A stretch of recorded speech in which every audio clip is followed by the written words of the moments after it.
Hi, what is up, ladies and gentlemen? Welcome back to the second episode of Gentleman Pursuits. Hope everyone had a great week. My week was alright.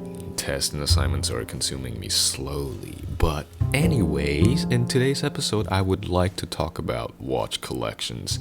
Some, in my opinions, are must-haves if you're serious about watch collecting. There will be 3 watches that I want to talk about and some honorable mentions which I think are lovely to add to your collection, but they're not essential, right? They're not must-haves kind of big deal.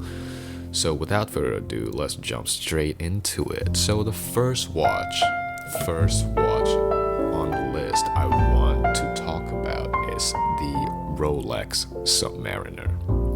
Yes, I know it sounds really cliche. It's like, oh yeah, saw that coming. Of course, Rolex Submariner.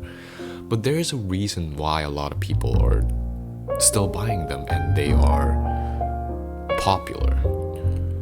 First of all, it's arguably the most celebrated diving watch of all time. Talk about Rolex's most famous watches in their entire collection. Submariner's probably up there in the top 3, and it has a great story behind the brand, right? It's the most recognizable luxury. And should I say every serious collector needs to have at least one Rolex in it.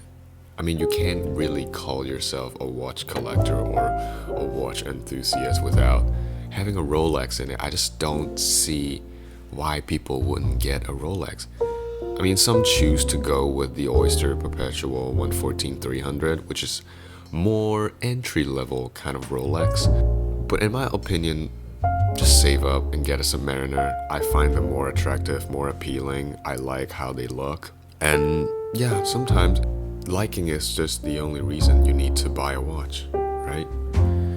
So moving on to the second must-have in collection, in my opinion, would be the Omega Speedmaster Moonwatch. Again, one of the usual suspect on the list. Also because of his rich history, where Neil Armstrong brought it up there on the moon with him back in 1969.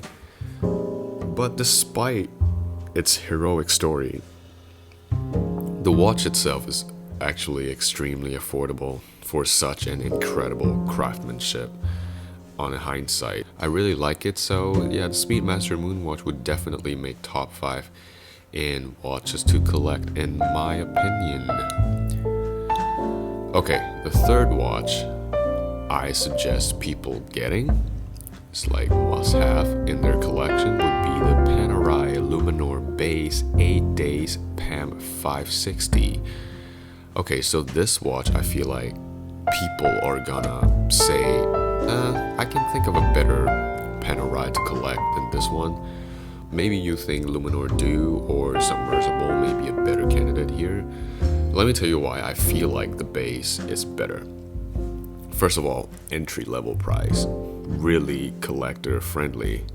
Second of all, the design is a bit less chunky than the Submersible because Submersible has a thicker case, given that it's for diving, right?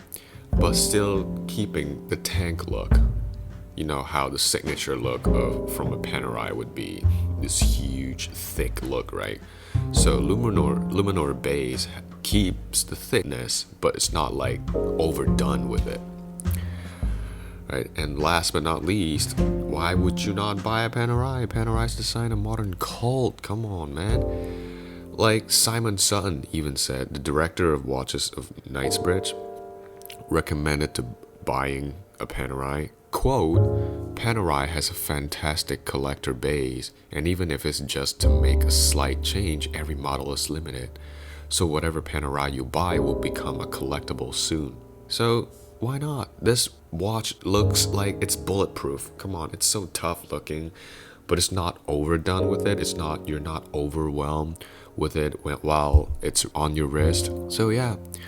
So 2 honorable mentions from Panerai would be 104 or 111, but since older styles is not my cup of tea, So if you have a taste for older Panerai case designs, maybe the 104 or 111 should be your go-to instead of the PAM 560. So yeah, these are my Panerai recommendations. Here comes the honorable mentions, which I think is not must-have. You don't have to have them. It will be good to have it in your collection. It will be good to add to them, to add value to your collections. But as I said again, it's not must-haves. So the first one that I would love to talk about would be the Patek Philippe Nautilus 5711. 5711 is perhaps one of the most talked about reference number of all time. 5711, 5711. Every time when people talk about Patek Philippe, we'll be like, oh, do you have a 5711? Because it was so common. 5711 was one of the most popular Patek Philippe model that people own. Reasons being, it's really nice looking, it's really comfortable on the wrist, it's thin and elegant looking. It's an all-rounder. It's a watch that can satisfy everyone's needs, right? However, despite all the hype behind it, I'm not really a big fan of the design that much, to be honest.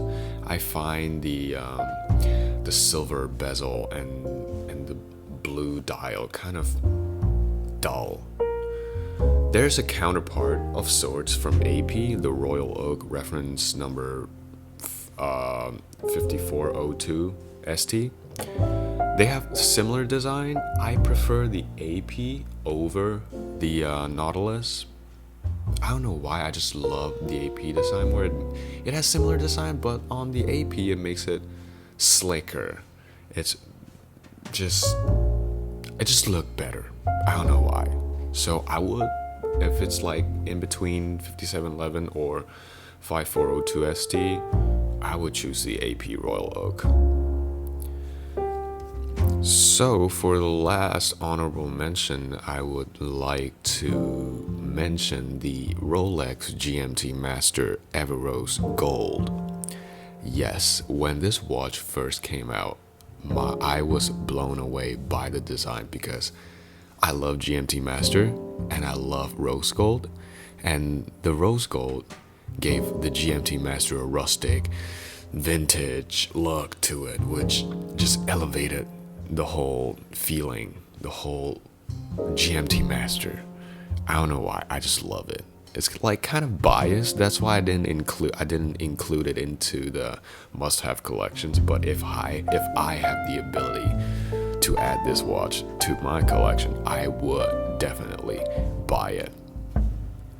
Another reason why I would recommend buying this watch is because of its investment value. Like, investing in new watch, it takes time to seek return, right? So if you bought a watch and want to invest in a watch, you might want to choose something that you like. You don't want to buy something you don't like and then have it sit in your drawer for the next 8 years without touching it. And that is just sad, because watches are meant for your wrist. You buy them because you like them. There's collection value. You like how it looks on your wrist, that certain feeling it gives you, right? It's not meant for your drawer. Your drawer doesn't need watches to make it look good, right? You don't want to spend like 30 grand on a watch just to put it away for 5 years so you can sell them again. This is dumb. This whole idea is dumb, right? So if you want to invest in watches, especially new watches you want to buy, I would recommend buying something that you actually like, or the design that you wouldn't mind wearing.